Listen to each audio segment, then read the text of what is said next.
Tapi Imam Bukhari mengatakan Nabi Khidir sudah meninggal dunia. Karena kalau dia masih hidup, kenapa dia tak datang jumpa Nabi Muhammad? Waktu Nabi perang berdarah, kenapa dia tak datang menolong?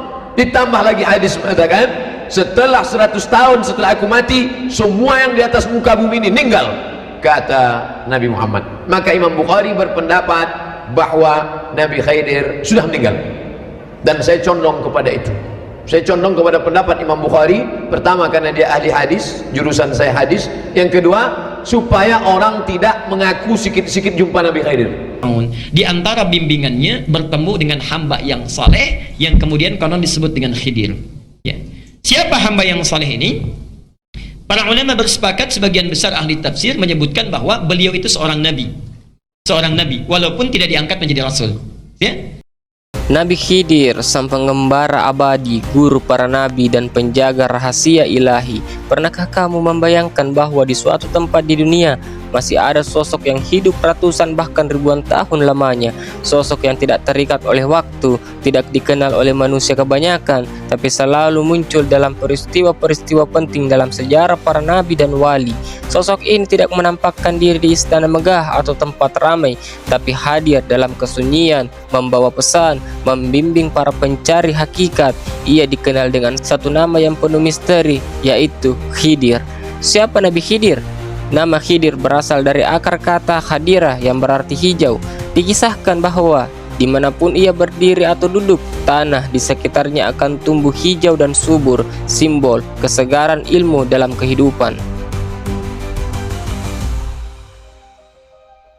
Di dalam Al-Quran, namanya tidak disebut secara langsung, tapi sosoknya muncul dalam surah Al-Kahfi ayat 60-82. Allah menyebutnya sebagai seorang hamba dari hamba-hamba kami yang diberi rahmat dan ilmu dari sisi kami. Sebagian ulama berpendapat bahwa Khidir adalah nabi, sebagian lain menyebutnya wali Allah, bahkan ada yang mengatakan ia adalah malaikat dalam bentuk manusia.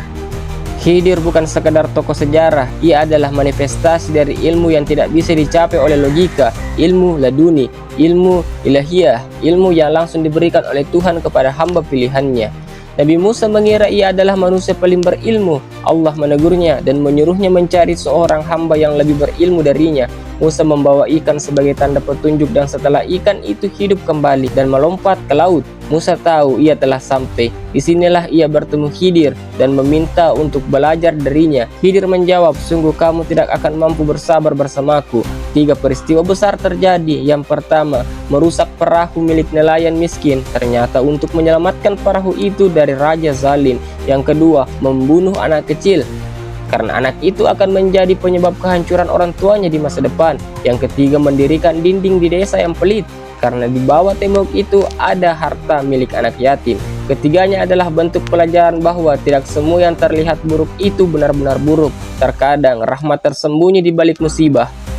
Banyak ulama salaf meyakini bahwa Nabi Khidir masih hidup hingga kini. Alasan mereka, Khidir tidak disebutkan wafat dan memiliki misi spiritual hingga akhir zaman. Disebutkan dalam beberapa kisah bahwa ia hadir dalam pertemuan para wali, menemui orang-orang saleh yang tersesat di padang pasir, menjadi guru bagi tokoh-tokoh tasawuf seperti Syekh Abdul Qadir Jalani. Bahkan konon pernah menampakkan diri kepada Imam Syafi'i. Namun tidak sedikit pula ulama kontemporer yang berpendapat bahwa ini hanyalah simbol spiritual.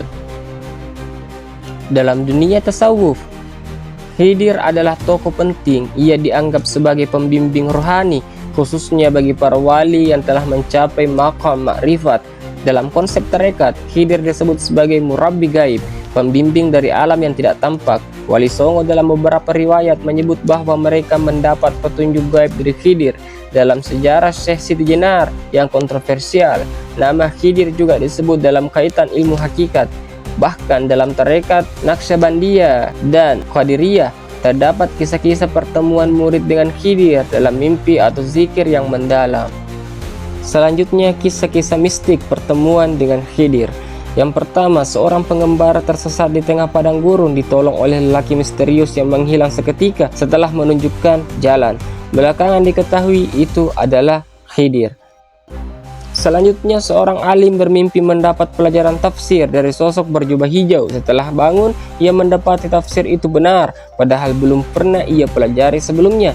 Selanjutnya, dalam masa penjajahan, para ulama besar seperti Kiai Haji Hasyim Asy'ari disebut pernah mendapat ilham atau isyarat dari Khidir dalam memutuskan hal-hal genting. Wallahu a'lam bishawab. Apakah semua kisah ini nyata atau hanya simbol? Itu bergantung pada iman dan sudut pandang spiritual masing-masing. Khidir dalam tradisi agama lain. Dalam Yahudi dikenal tokoh Eliyahu Elia yang juga dikatakan tidak mati dan akan datang di akhir zaman. Dalam Kristen Ortodoks Timur ada figur serupa yang menjadi pelindung spiritual. Dalam Hindu dan Buddha ada kisah-kisah makhluk suci atau bodhisattva yang abadi dan hadir menuntun manusia menuju pencerahan. Ia menunjukkan bahwa sosok seperti Khidir adalah sebuah lambang dari pengetahuan, pembimbing dan pelindung jiwa-jiwa yang murni. Apakah benar kita bisa bertemu dengan Khidir? Banyak orang bertanya, bisakah aku bertemu Khidir? Jawabannya mungkin ada dua. Secara fisik mungkin sangat langka, tapi bukan mustahil. Secara spiritual, jika hati kita bersih dan niat kita ikhlas dalam mencari kebenaran, maka bimbingannya bisa hadir dalam bentuk petunjuk mimpi atau ilham. Wallahu a'lam bishawab. Nabi Khidir bukan hanya tentang siapa dia, melainkan tentang apa yang diajarkan. Ia adalah simbol bahwa ilmu sejati datang dari Allah, dan tidak semua yang terlihat logis adalah kebenaran yang mutlak. Dunia ini penuh misteri, dan Khidir adalah pengingat bahwa Tuhan punya cara bekerja yang tidak selalu kita pahami. Apakah kamu percaya bahwa Khidir masih hidup di antara kita? Apakah kamu pernah mengalami petunjuk misterius dalam hidupmu? Tulis di kolom komentar. Dan jika kamu suka konten seperti ini, jangan lupa like, subscribe, dan aktifkan lonceng notifikasinya. Sampai ketemu di episode selanjutnya.